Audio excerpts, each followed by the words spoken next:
I wanted to share my experience of exam pressure and stress from the time when I was taking my A-levels. So when I took my A-levels, I chose subjects that I was drawn to rather than strategically felt like they would be a sensible choice. I chose them because I felt natural in them, but I also felt very intrigued at what else they had to offer.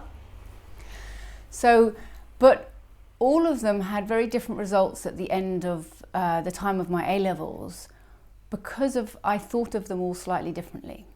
So the first subject I chose was design and technology. I loved making things, but I also liked using really big machines, and my mind kind of, liked making sculptures and things, so I really enjoyed that. And I didn't have any thinking about design. I didn't put any pressure on myself to be good at it. I'd just chosen it because it felt like the right subject to choose.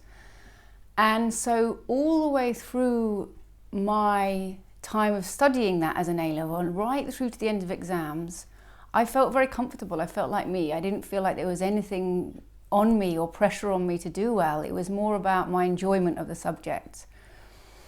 And that's actually the one that I got the highest grade in. Which is interesting because the second subject I chose was art. Now art, I've been told, have you ever been told something that you're really good at it? And you can either, when you're told you're good at something, you either feel very, very confident and you don't double guess yourself and you're just very experimental, or you get told you're good at it and you then start to feel like you've got this pressure to be really good because everyone says you're good and it's got to impress everybody.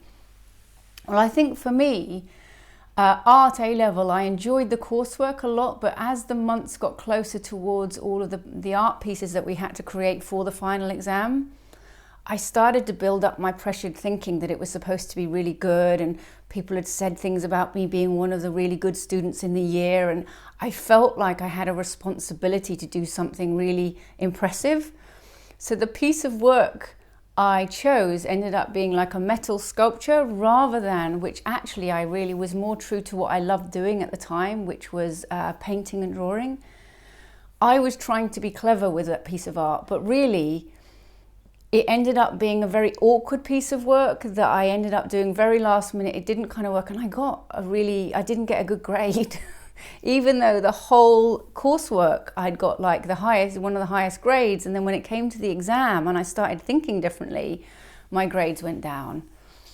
And that was really interesting to me. And I could feel that the piece of art I was making was not really me, it was me trying to be good. And that, if I look back now, the feeling of that pressure and trying to be something other than what feels that you're genuinely inspired by was a telltale, but I didn't realize that till later. The third subject I chose was English. And English, I was very dyslexic, so it was a surprise to me that I chose English. Because writing essays and even reading for me up until quite a late age was a very laborious, difficult, quite a painful experience to try and get through a whole page, and I wouldn't remember anything and the letters would move around.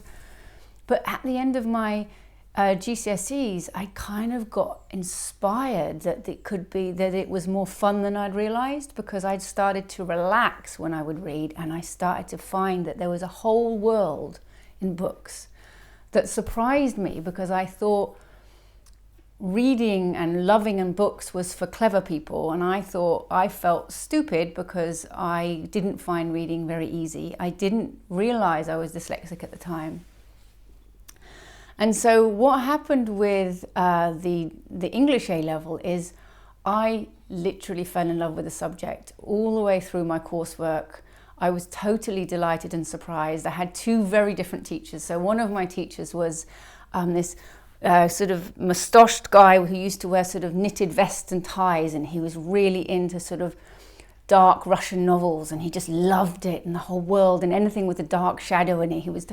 And I loved his passion for it, and it really drew me to learning with him. And the other teacher was just literally chalk and cheese different. She was very, very sort of innocent in the way that she dressed. Like, she'd wear Mary Janes to school, and she was very romantic, and so she loved sort of Thomas Hardy and Tessa the D'Urbervilles, and you couldn't say anything against Thomas Hardy, but equally her passion really moved me, and it made me take another look. So I had the best time during my A-levels for all of the subjects and authors we studied. But when it came to exams, I had no idea that that mind was the mind that I needed to use in my exam. So as I got more worried and stressed and all the thinking about what I wasn't good at, all of the pressure started to build up and I started to feel like, oh, I'm going to mess it up. I don't know how to do this. And I forgot totally that it was a subject I loved. So by the time the exam time came, all of my symptoms of my dyslexia kind of really flared up. It's like kind of like if you have an allergy, like eczema or asthma, it's like everything flared up. So when it came to doing the exam, I was agitated, I couldn't read the words properly, they moved around on the page, and I couldn't even really understand the questions in the exam papers because I was in a panic the whole time. And I got the worst grade for English. And it was really, in a weird way, it didn't really bother me because I really had got so much from that subject. But I know if I'd known that if my mind was calmer, all my symptoms of my dyslexia, they settle down. And this is true to this day, is that when I am in a quieter mind, my dyslexia seems to sort of fade. And I get much more comfortable reading things, understanding things, and even to the point where I ended up doing a writing course, and now I do writing as part of my job, and which I love because now I see that the mind I show up with totally changes the kind of work I do, the level of stress I feel, and I suppose the results I